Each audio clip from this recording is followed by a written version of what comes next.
இயேசுவில் அன்பிற்கினியவர்களே, முழுமையாக அன்பு, முழுமை கொண்ட அன்பை நீங்களும் நானும் வாழ்க்கையிலே தெரிந்து கொள்ள வேண்டும், அறிந்து கொள்ள வேண்டும், புரிந்து கொள்ள வேண்டும். வாழ்விலே நிச்சயமாக ஆசீரோடு வாழ முழுமையான அன்பு தேவைப்படுகிறது என்பதை கடவுள் தெளிவுபடுத்துகிறார்.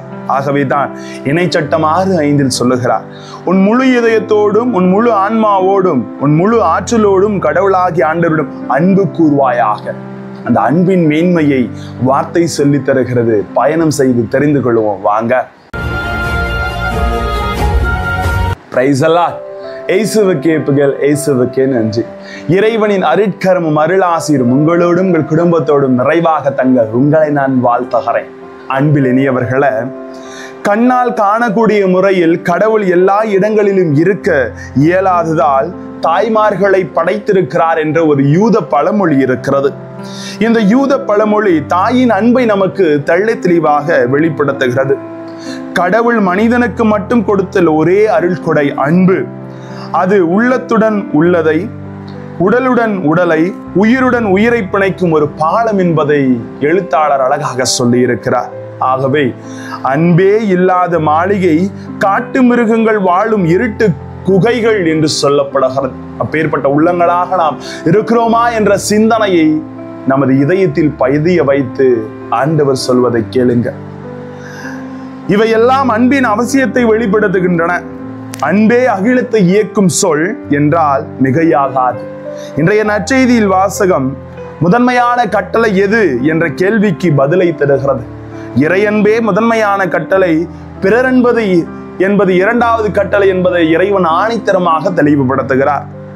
முதன்மை கட்டளை முழு இதயத்தோடும் முழு இல்லத்தோடும் முழு மனதோடும் முழு ஆற்றலோடும் ஆண்டவரை அன்பு செய்ய வேண்டும். இந்த கட்டளைகளை இணைச்சட்ட புத்தகத்தில் நாம் தெளிவாக வாசிக்கிறோம். இதயம் என்பது ஆசைகளின், உணர்வுகளின், எண்ணங்களின் பிறப்பிடமாக கருதப்படுகிறது. எனவே முழு இதயத்தோடு அன்பு செய் என்பது இறைவனே நமது இதயத்தின் ஆசையாய், உணர்வுகளின் பிறப்பிடமாய், எண்ணங்களின் வெளிப்படையாய் அமைய வேண்டும் என உணர்த்துகிறார். திருவிவிலியத்தில் இதயம் என்பது மனிதரின் உள்ளார்ந்த வாழ்வை இறைவனோடு உறவு கொள்ளும் மையமாக கருதப்படுகிறது. திருப்பாடல் 27:8 வாசிக்கிறோம். இறைவாக்கினர் எரேமியா இறைவனின் சட்டம் மனிதனின் இதயத்தில் எழுதப்பட்டுள்ளதாக கருதுகிறார். எரேமியா 31:33 தெரிவிக்கிறார். எனவே நாம் இறைவனை எல்லா நிலைகளிலும் அன்பு செய்ய அழைக்கப்படுகிறோம். அன்பார்ந்தவர்களே, இரண்டாவது கட்டளை சொல்லுகிறது, உன் மீது அன்பு கூறுவது போல உன் அடுத்திருப்பவர் மீது அன்பு கூறுவாயாக. இதனை லேவியர் புத்தகம் 19:18 நமக்கு குறிப்பிட்டு காட்டுகிறது.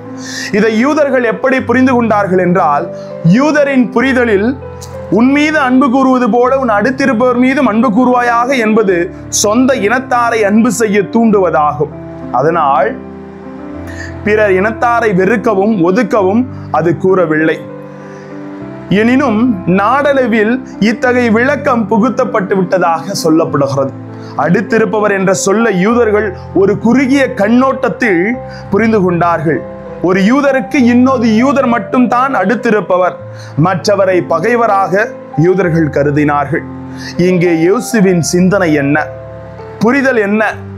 இயேசு மாற்று கண்ணோட்டத்தை கொண்டு நமக்கு சிந்திக்க அழைப்பினை தருகிறார். யாரெல்லாம் நமது உதவி தேவைப்படுகிறதோ அவர்கள் எல்லோரும் அடுத்திருப்பவர் என்ற சிந்தனையை கொண்டு வந்தார். குறிப்பாக தேவையில் இருப்பவர்கள் அனைவரையும் நாம் நமது அடுத்திருப்பவர்களாக, நண்பர்களாக கருத வேண்டும். ஒவ்வொரு மனிதனும் என் நண்பன், ஒவ்வொரு மனிதனும் சகோதரன், என் சகோதரி.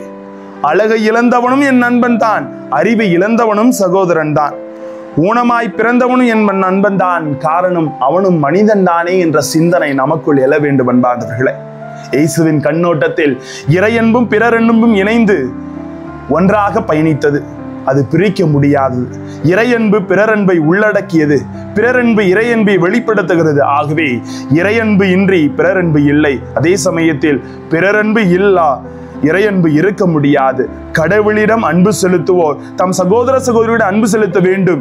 இதுவே அவரிடமிருந்து நாம் பெற்ற கட்டளை என்று 1 யோவான் 4:21 தெளிவுபடுத்துகிறார். எனவே சிந்திப்போம். என்னிடம் கடவுள் அன்பு முழுமை பெற்று இருக்கிறதா? என்னிடம் பிறர் அன்பு முழுமை பெற்று இருக்கிறதா? கடவுளை மட்டும் அன்பு செய்தால் அது சுயநலமாக மாறிவிடும். பிறரையும் நேசித்து அன்பில் நிலைத்திருக்க இறைவன் அழைப்பு விடுக்கிறார். திருப்பாடல் 69 சொல்லுவது போல, கலைமானம் நீரோடைக்காக ஏங்கி தவிப்பது போல கடவுளே என் உள்ளம் உமக்கா ஏங்கி தவிக்கிறது என்று அவரிடத்திலே நம்மை ஒப்புக் கொடுப்போம். இயேசுவே, நீரின்றி என் உலகில் அணுவும் அசைவதில்லை என்ற உணர்வோடு அன்போடு வாழ்வோம், ஆசிரை பெறுவோம். ஜெபிப்போமா?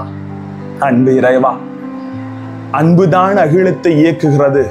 அது முழுமையான அன்பாக இருக்க, ஒருவர் இன்னொருவரை புரிந்து கொள்ளுகிற அன்பாக இருக்க, எங்கள் ஒவ்வொருவர் மீதும் ஆசை கொண்டு உமது அன்பை பொழிய உம்மை இறைஞ்சி ஜெபிக்கிறோம் ஜீவனுள்ள நல்ல பிதாவே.